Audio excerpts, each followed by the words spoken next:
Hi, everyone, and thank you for joining today's virtual educational program with Cancer Support Community Los Angeles. I am Edlyn Rodarte, and I am the program coordinator at CSCLA. I'm excited to welcome you to this week's webinar titled Feel More Like You, Connecting with Your Walgreens Beauty Expert. Before we begin, if this is your first time joining us, Cancer Support Community Los Angeles is a premier nonprofit organization providing vital social and emotional support to families facing cancer, including patients, caregivers, and their loved ones, all at no cost. Our programs include support groups, healthy lifestyle classes, social activities, and educational programs such as this one. If you'd like to learn more about services or past webinars, please visit our website at www.cancersupportla.org. Before I introduce today's speaker, please note that we cannot see or hear you. Your video and microphone are automatically disabled for this webinar. We will not be monitoring the chat room, but you may enter your questions into the Q&A feature at any time. Questions will be answered at the end of the presentation, and we may not be able to get to all your questions today, but our presenter is invited to share her contact information at the end. Without further ado, I'd like to welcome today's speaker. Sonia Gomez has been in beauty for 18 years now and has worked with Walgreens for over 10 years. She serves as a beauty area expert for the LA area. She recently attended the LLS Convention in Anaheim, where she connected with so many people. She loves to genuinely connect with others through beauty and has worked for LA Fashion Week and Universal Studios movies. But her favorite is working with brides on their special day. She enjoys traveling, baking, building dollhouses, and Disneyland trips in her free time. Welcome, Sonia. Thank you so much for joining us. Well, thank you for having me. Of course. Everybody. You can go ahead and start your screen share whenever you're ready. Awesome. Let me go ahead and do that now. Thank you. Get that set up for you guys.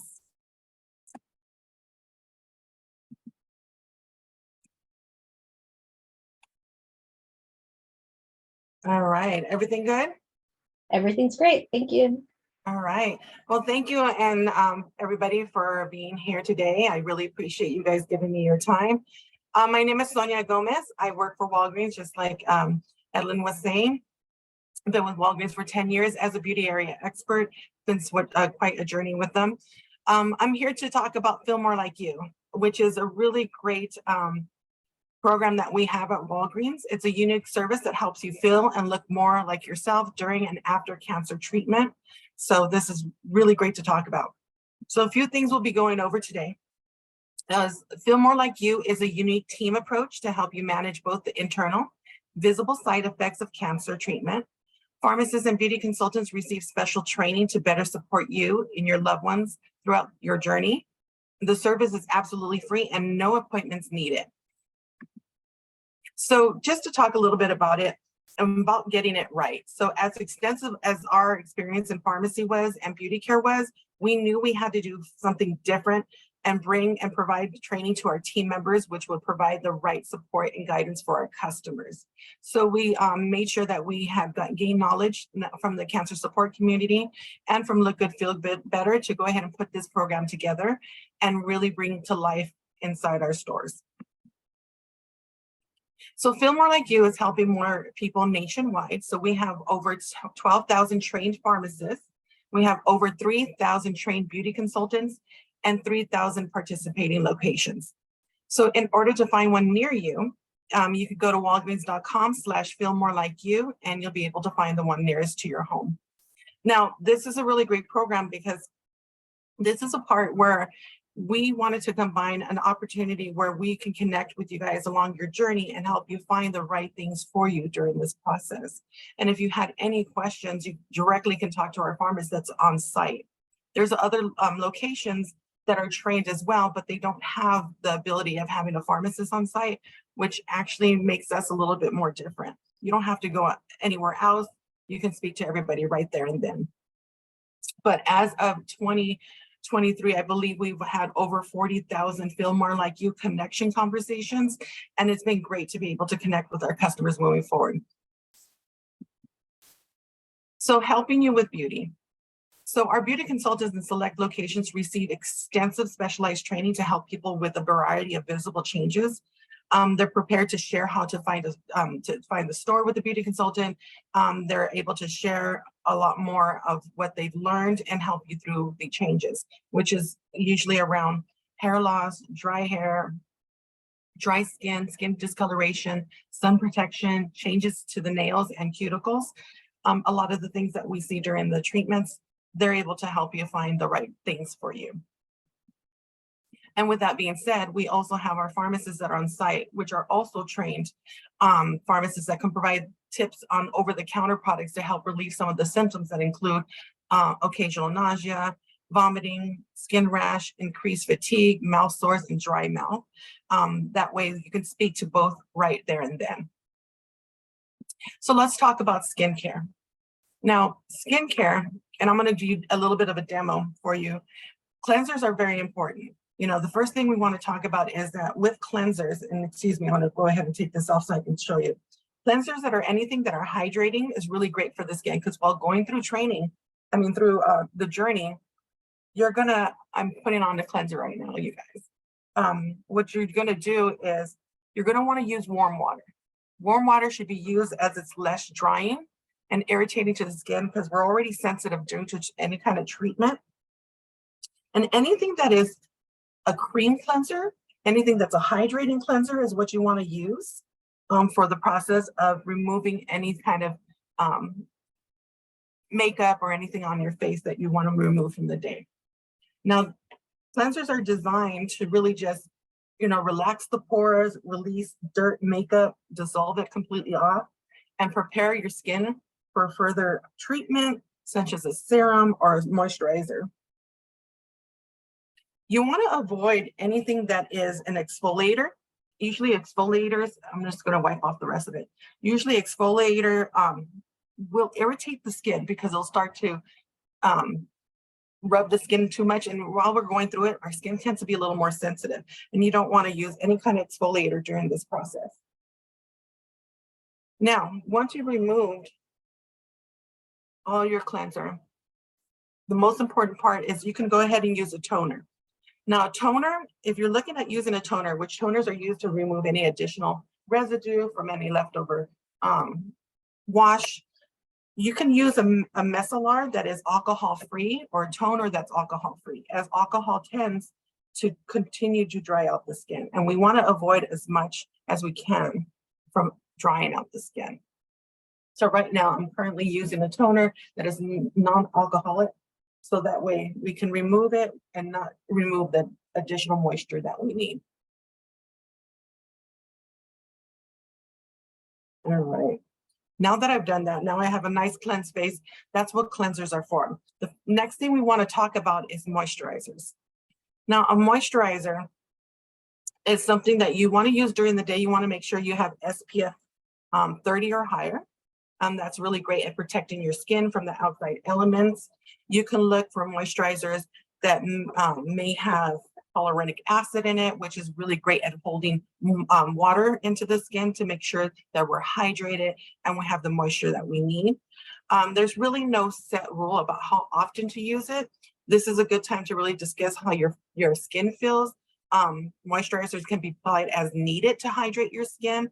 Sunscreen is a must. You know, I always feel it's always things that we should be using. But it's there just to combat that dryness and irritation. And before it happens, of course, we want to make sure we moisturize as much as we can. We usually want to wait 3 to 5 minutes between products to allow enough time to dry and to be absorbed into the skin. And you want to pat the products in.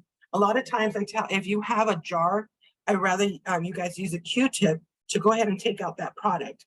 When you take out that product and you put it on the back of your hand, you can take that product out. It's to really reduce cross-contamination. So now that I am putting a moisturizer, just to put that hydration and lock that in, it really helps throughout the day.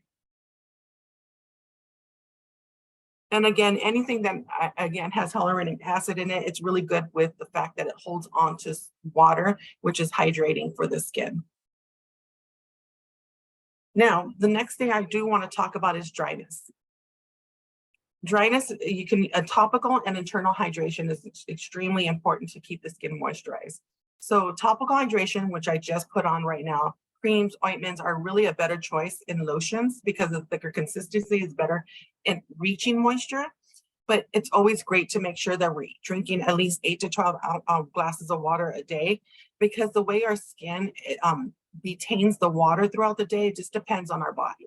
So if we're going through any kind of treatment, the outside elements pull out the water. So just being able to making sure that we have that water for it to be done 8 to 12 hours, 8 to 12 glasses of water is great.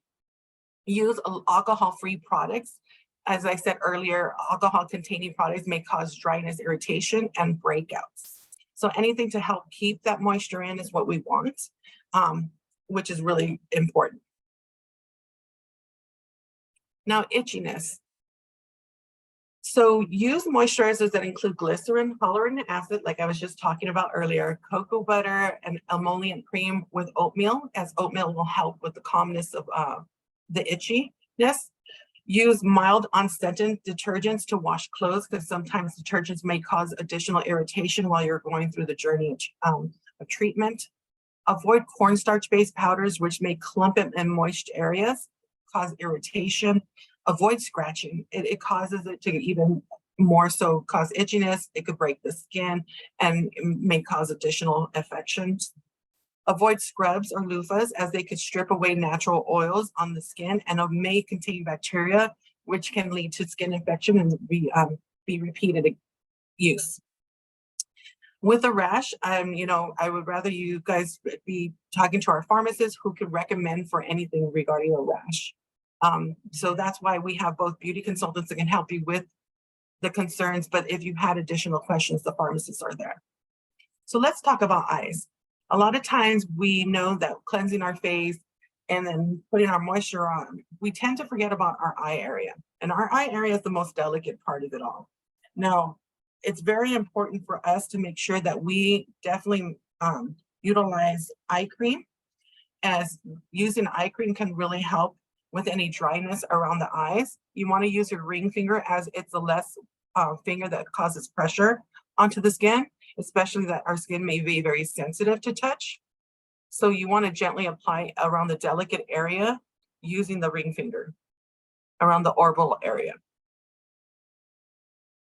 Once you've done that, you want to make sure that you touch all bases, because the moisturizer for your face is a little more different than the one that is actually made for the eye area. You always want to make sure that the products are specifically made for the eye area, because the skin area is very delicate.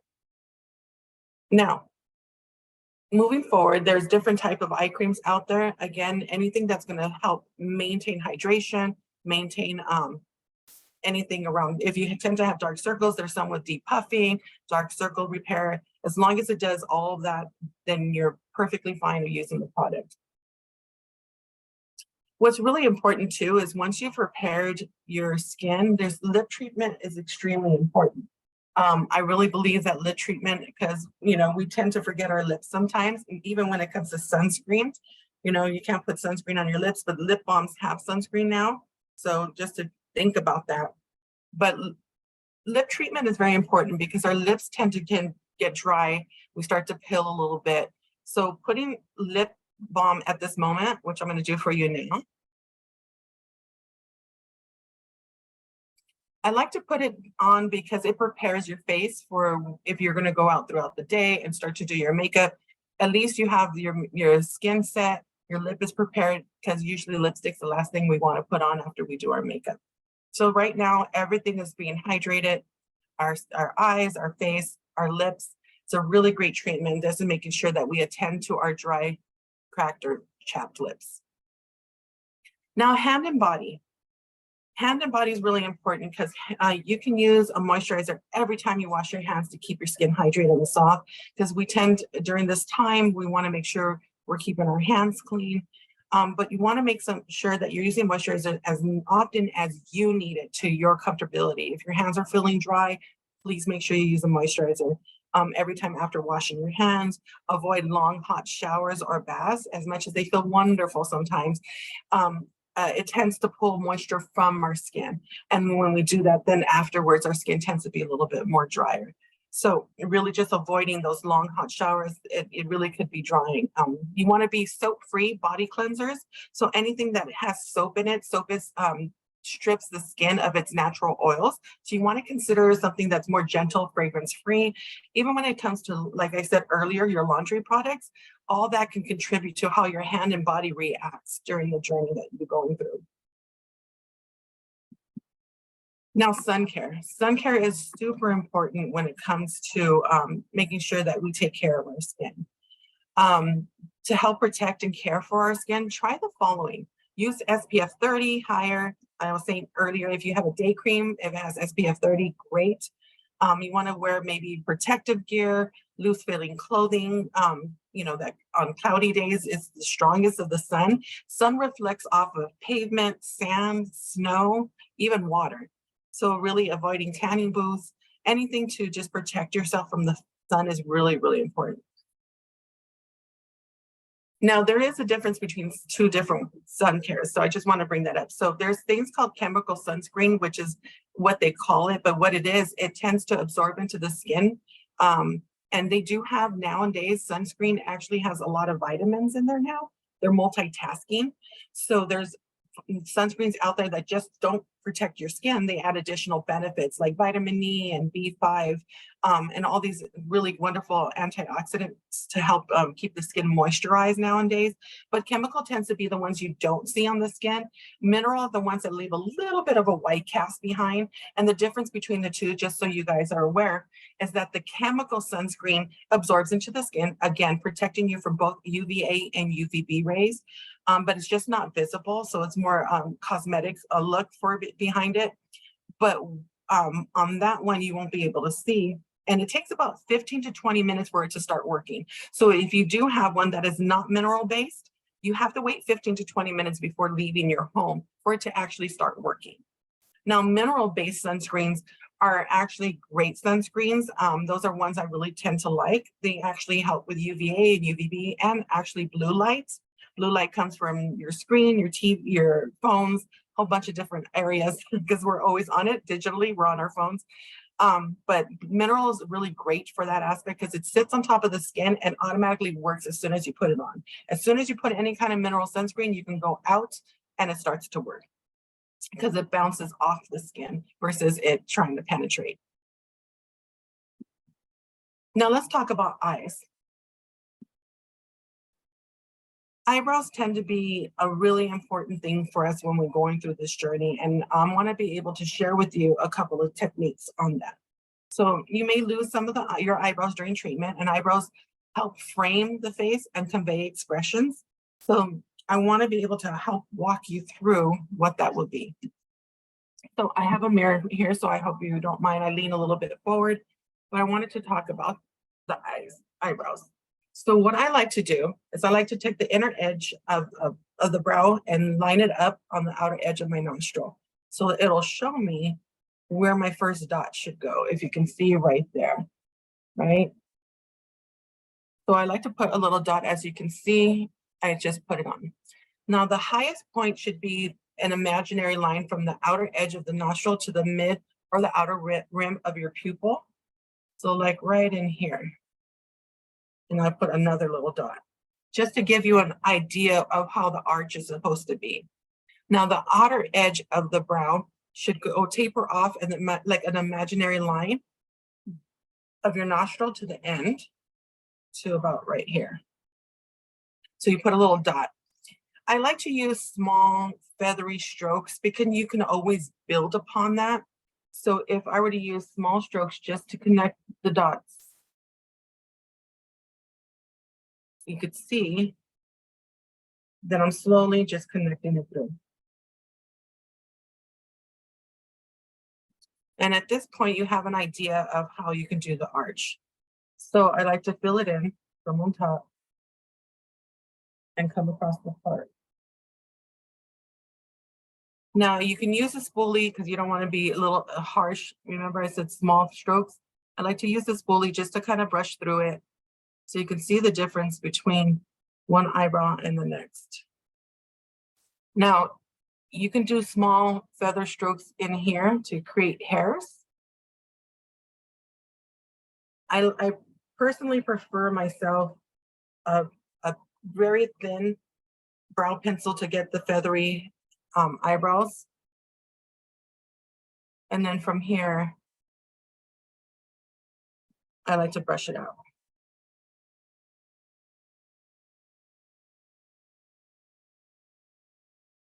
So you can see a little bit of the difference there. And we're going to do this side very quickly. Again, outside of the nostril to the tip, put a dot there so you can see. Go on the outer edge in the pupil, right in here. And then on the outer corner, right in here. And again, very soft strokes, just to go across. Just to get that line and then connect them. And again, just doing it from the top and connecting it through.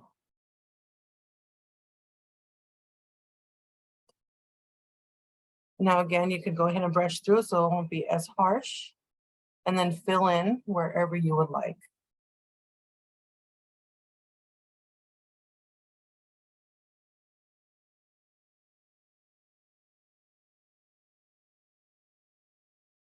Now, if you have any questions, just like Edlin said, if you can put in the Q&A, definitely really happy to answer any questions regarding that. And there you go, got some eyebrows right now. So let's go ahead and talk about lashes. Lashes are super important. As mascara restores the lush look to thinning lashes, you want to make sure that every single night you're removing all the mascara completely every single night with a really gentle eye makeup remover. You want to make sure that when you're to avoid introducing bacteria, you don't want to pump the tube. It's so funny because I don't know where that came from, because that was a bad habit of mine in high school. So, you don't want to pump it. You don't want to swirl it around. It causes air to get in there and causes bacteria to form inside.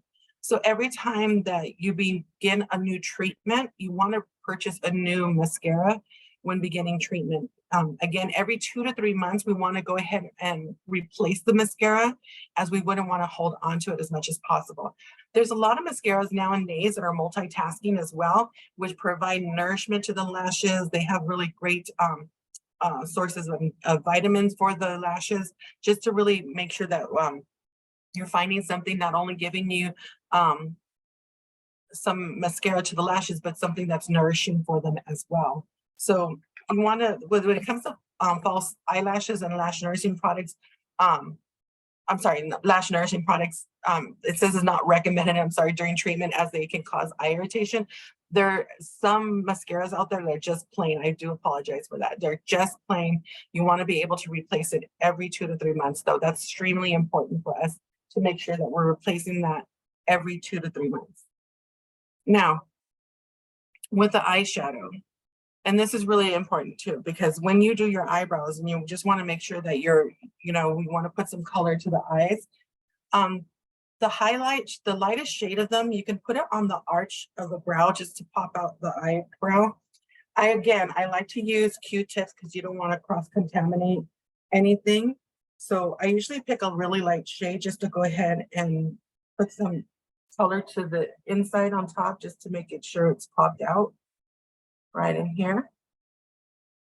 As you can see, you want to do the same to the other side.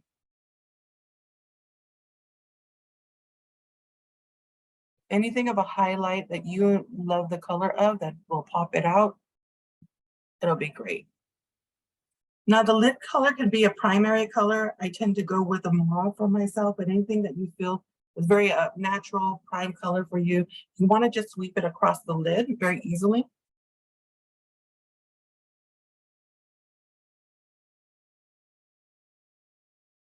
Just to give a little bit of warmth to the skin.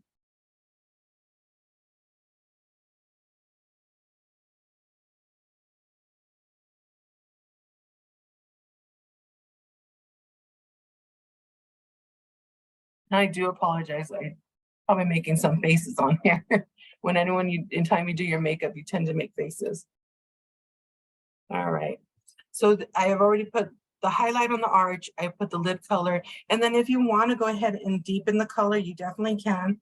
You can go with a little bit of a deeper color. And you can usually do that on the outer corners of the eyes, just to give the eye some depth. And I like to just do the little bit of a corner. But you can do it right in the contour of the eye.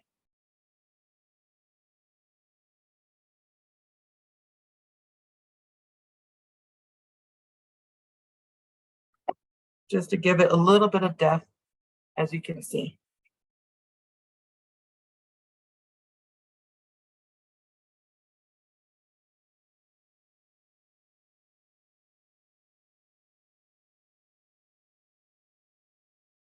Now, once you've gotten that, you got a little bit of depth to the eyes.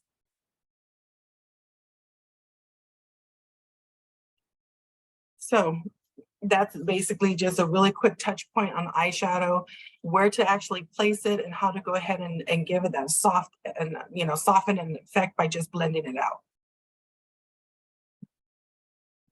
Now, eyeliner. Now, this can really recreate the look of full lashes. The eyeliner really defines the eye area. Practice makes perfect. It's totally normal to practice using an eyeliner to achieve the look you want. You want to make sure that you're using it where it makes it look like your lashes are a little bit fuller. So I'm using a pencil or liquid eyeliner to apply a very thin line among the lower lids and the upper lids. You can definitely do that. So I like to go just across on the top in here. Just a very thin line.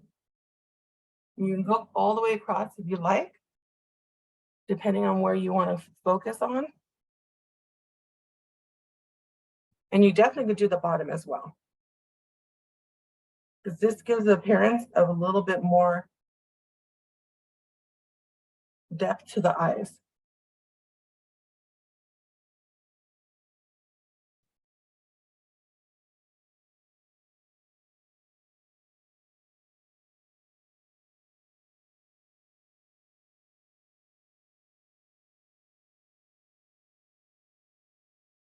Now, just so you know, liquid eyeliner is really a little bit more difficult to work with, but it takes time to master anything. So just practice makes perfect, and just keep practicing, and then you'll be able to really get it. But a very thin line of liquid eyeliner could be just your best friend too.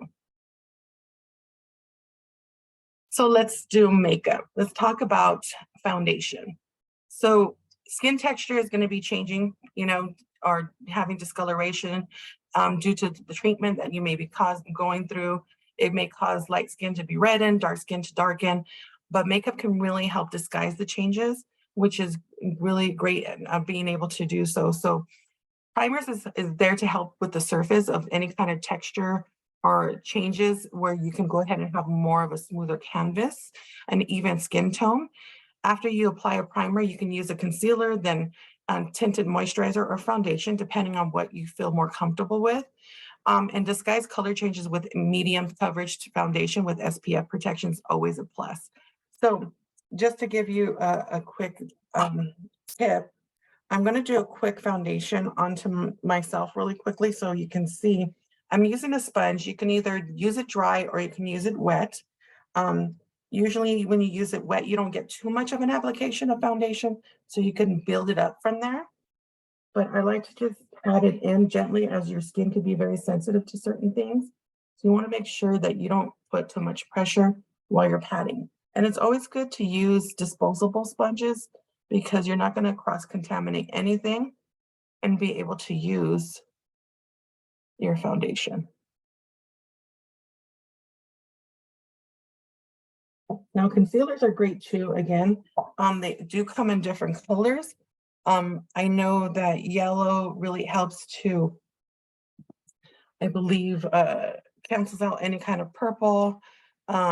Anything that's peach or orange tends to get rid of more of the darkness. Anything that's more of a yellow or dull, you can use a lavender colored concealer.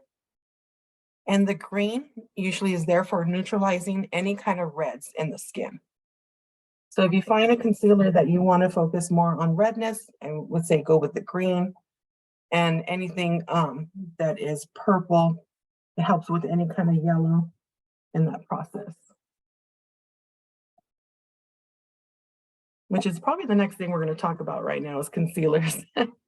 So, and in order to hide dark circles, blemishes, or discolorations, with the concealer, redness, again, like I was talking about earlier, green is your best corrector in that. So any kind of inflammation that's caused redness on the skin, you want to use green first, very lightly placing it over to help correct and even out the skin tone for application of your foundation. If you want to use brown tones for any kind of age or sunspots, a yellow corrector is really great for evening it out. And with darkened skin, lilac is a really great corrector. Or if you tend to have more yellow or dull skin, you could definitely use that as well. Just finishing up here really quickly with the foundation.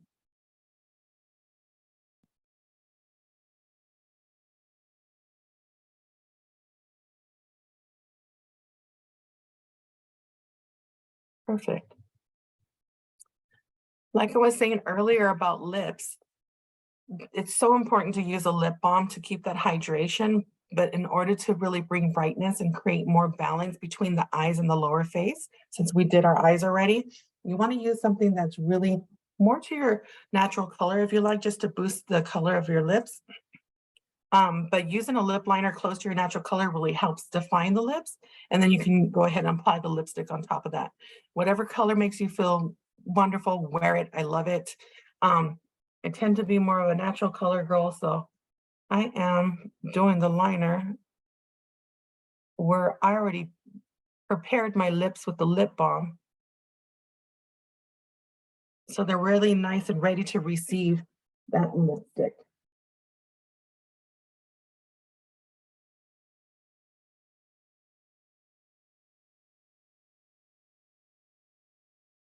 Here you go. Very simple. And it's really nice to go ahead and use. And you want to use any kind of lipstick that's hydrating as well. So if you're looking for anything in a lipstick, sometimes they'll say that they have hyaluronic acid in it, which is great because it really keeps that moisture into the lips. Anything that's demi matte could be great. Anything that's more of a sheer balm to just give a little bit of color is great. Anything that's really hydrating is what you want to look for when you're looking for a lipstick.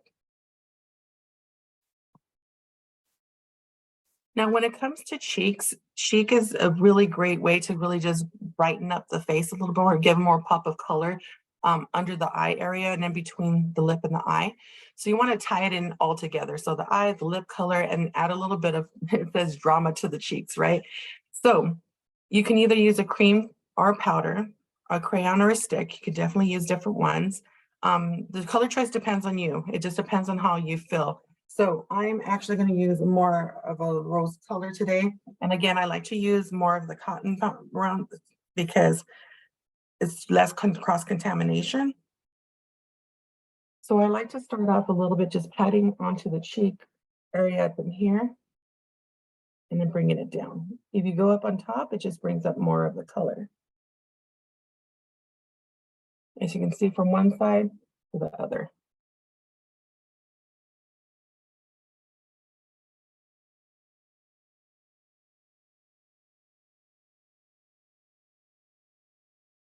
Do the apples of your cheeks very lightly, but it should bring everything closer together. You definitely can use anything you like, but I personally like to make sure that I use a cotton just to bring it up. Now, makeup tools. Since these are just yours, you definitely be able to use your own tools, but keep wet products such as foundations on the tip of the brush. This way it don't kind of seep down into the brush and it's hard to get it out. And it kind of loosens the handle because at the base of it, if it's too much product in there, it kind of loosens the bristles and then you'll start to lose the brush itself. Hold the brush towards the end away from the bristles. This ensures a light pressure. So for example, if this is your brush and you have the ends here, you want to hold it here. It causes less pressure onto the skin if you do it at a distance. Anything holding it close, it's going to impact more product onto the skin and put more pressure on your skin. So if you want to use light pressure, you use it further away. It's really great for blending actually. So you can do that further away. Don't dab the skin. Use patting, sweeping motions, very light sweeping motions onto the skin. You don't want to pat anything on. Clean the brush with brush cleaner between each of your uses. Dry at an angle, pointing down. So usually if you have cleaned your brushes, you want to lay it on a towel and lay it at an angle. So that way all the wetness drips out of your brush and doesn't ruin your handles or the bristles itself. So that's how you actually would take care of your brushes. Sun care, again, I want to just radiate it that sun care is super important. Most anti-cancer medications and radiation therapy increase sensitivity to the sun. It's very important to incorporate sunscreen SPF 30 or higher in a daily routine. To really help protect care for your skin, try the following. Like I said, SPF 30, higher daily wear, protective wear, loose fitting, and avoid tanning booths. So let's talk about hair, nails, and more. So nails. Some side effects of nails often seen while on anti-cancer treatment are hyperpigmentation, discoloration, brittleness, and splitting fingernails. The nails should go back into normal after treatment. Chemotherapy can sometimes cause changes in nails and nail beds. So for instance, nails are more brittle, like I said, or they break easily. They tend to have grooves, change in color. They're more sensitive. They grow at a faster or even a slower rate. Nail beds may also lift up. Keep nails short if you can of these changes when they happen. Nail changes almost always go away over time after treatment ends. So just really avoid any kind of manicures and pedicures, particularly while undergoing chemotherapy. Equipment used in beauty salons may lead to infection. Keep nails trimmed really helps out with it being, if you keep them trimmed, it really does help with that process. Use cuticle cream. We talked about dryness. We talked about irritation. This really helps give that moisture back into the skin and to the surrounding areas. So it'll avoid the dryness, the splitting, and the hangnails, and avoid that dryness of the cuticles. Gloves should be worn to minimize damage and prevent infection, particularly when washing dishes, cleaning the house, or gardening. We tend to wash dishes sometimes with just our hands. If we wear gloves, it'll just help maintain the moisture in our hands, something that we can do on a daily. Use hand-foot creams or moisturize regularly. We talked earlier about making sure that after each wash, we're using moisturizer, or after each hand wash, just making sure we maintain that. Avoid fake nails. It's really important that we avoid fake nails, nail wraps, gel polishes, as they can increase infection by trapping the bacteria. So anything that may be sitting there, it can help it can trap that bacteria inside, causing additional infections. So we want to make sure that we avoid that. We talked about color changes. So if the nails have not split, disguise color changes with nail polish, but do not use false nails. It's really important because when your nails are dry and brittle, false nails can pull on that nail bed. Use water-based polish instead of a conventional nail polish to avoid possible toxicity. Use polish remover that does not contain acetone. We talked about anything that is really drying. Acetone is very known for drying, so you want to avoid that. So anything that is ethyl acetate or other harsh solvents, you want to avoid. There's a lot of nail polish removers that have nice oils in it nowadays that will help keep your nails moisturized while removing any sort of nail polish. A lot of good tips for keeping your nails healthy is to wear clear nail polish or a nail hardener to protect the nails and keep them strong. Use, like I said earlier, oily or non-acetone remover to help take off the nail polish. And then when it comes to very dry nails, they can become weaker, more brittle during treatment. So any kind of moisturizer or a cuticle oil will help with that around there. Now, if you do tend to have nail pain or infection, should be referred to a pharmacist or a consultation. Here are some examples of resources and health insurance may be covered by some of the doctors prescribed in hair cranial prosthesis. So avoid using, when it comes to hair, we definitely want to avoid heat styling tools such as hair curlers, flat irons, and curling irons, as they tend to cause more damage to any hair that's drying. Brush or comb hair gently with a soft bristle brush or wide tuned comb. Consider gentle hairspray, something that's not too strong and brittle, so it won't make the hair a little tougher. You want to make sure you use something more gentle. Do not use hair dye, bleach, perm hair during treatment. It's really important not to do those. Try to get a wig before hair falls out to match the current color, texture, and style of what your hair is. Do not expose scalp to the sun. Apply sunscreen SPF 30 every day, even when the scalp is covered. Use shampoos and conditioners that have sunscreen to prevent sun damage to the scalp. And scarves, turbans, hats, wig are stylish options to cover the head. They keep the head warm during the winter and protect the sun, protect from sun damage in the summer and help catch falling out hair. Now, a couple of things to look for in shampoos and conditioners, making sure that there's something that's more on the natural base. There's some moisture of shampoos out there that are sulfate free. Anything that's going to prevent from additional stripping of your hair of hydration is out there. So you can take a look for anything that is sulfate free for sure. Hygiene tips. So again, washing hands thoroughly before applying any cosmetics is really important. Never share cosmetic applicators. Use clean fingers or disposable applicators such as cotton balls, sponges, or cotton swabs to apply lotions or creams. It really helps prevent cross-contamination. Use clean brushes or sponge-tipped applicators to apply powder cosmetics. Close makeup containers really tightly after each use. You don't want any kind of bacteria to get inside. Replace makeup as recommended by the manufacturer, especially eye makeup areas. So on the package itself, it usually tells you as soon as you open it, there's a little icon. It looks like a little container, and it shows you the lifespan of it. Usually it'll tell you how long you can keep it for and when to dispose of it. First, patch test new cosmetics on hands or wrists rather than directly to the face. So if you get anything new that you've never tried, test it on your hands or your wrists to avoid any kind of reaction. Don't pump mascara wand and never add water to mascara. It's so important. And if you start a new treatment, you want to make sure you replace that mascara every 2 to 3 months. And be sure to check with your pharmacist and other doctors about potential adverse reactions to cosmetic or drug products. So now that we've gone through this, and I kind of walked you through a little bit of what we do at Feel More Like You with Walgreens. Do you guys have any questions at the moment?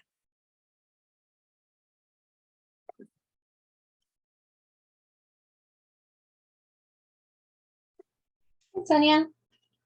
Yes, we do have a few questions that came through. Did you want to do them? Sure. Did you want me to ask you now? Okay. So one of the questions were, what do you clean your brushes with? There are makeup brushes, cleansers out there that you can purchase that are more of an oil base to keep the hydration in it. So you can use one that's a spray, or you can use that one that you dip into and kind of mix around.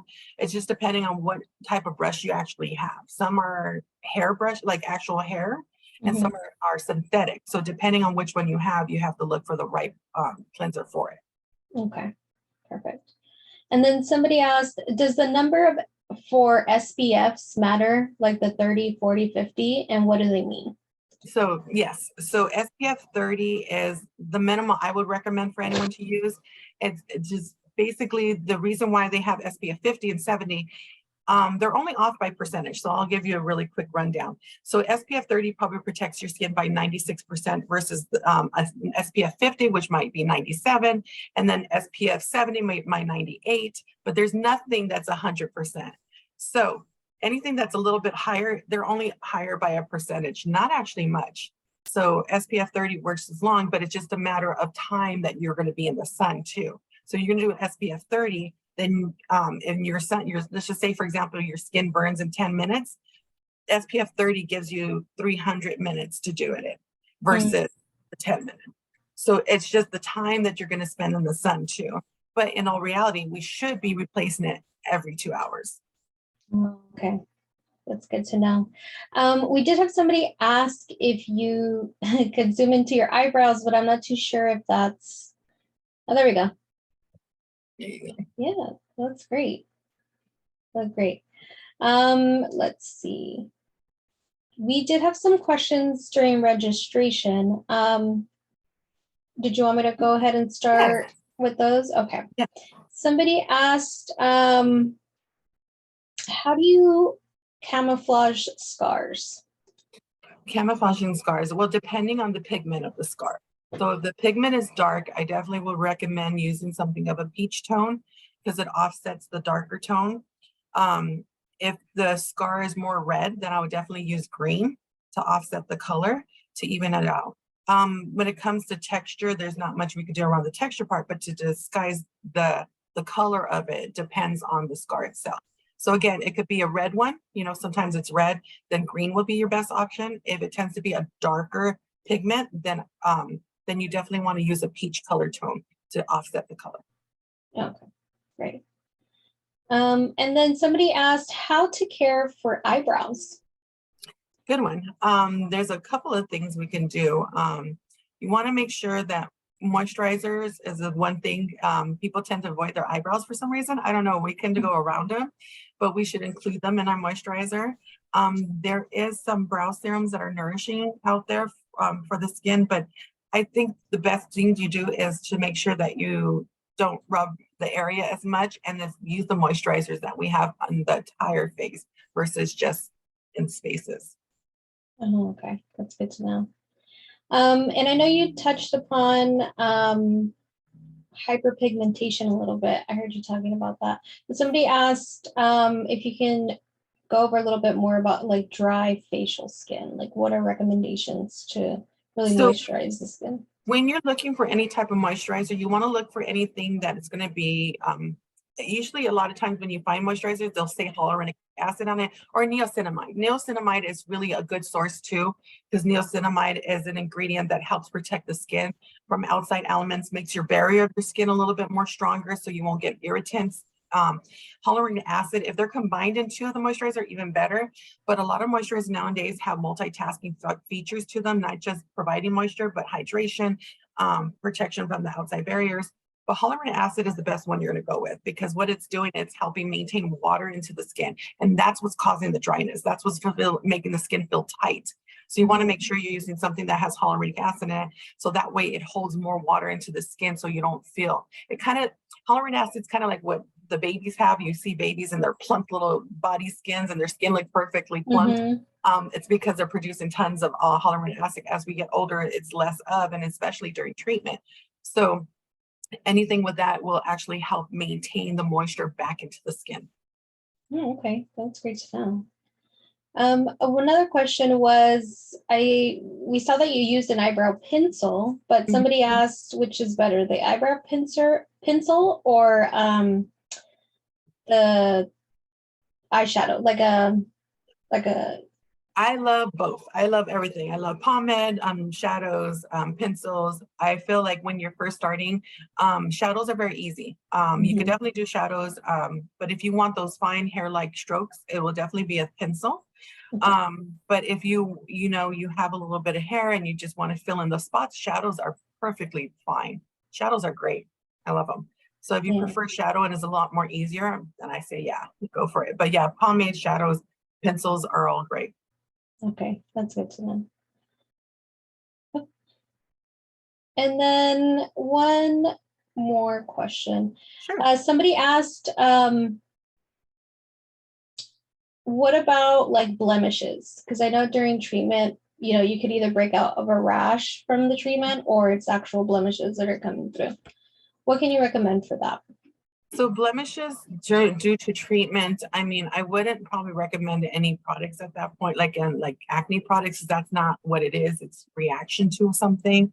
I would just maintain as much as you can of a good hydrating cleanser, only because you want to use something subtle and gentle to the skin while it's going through the different changes.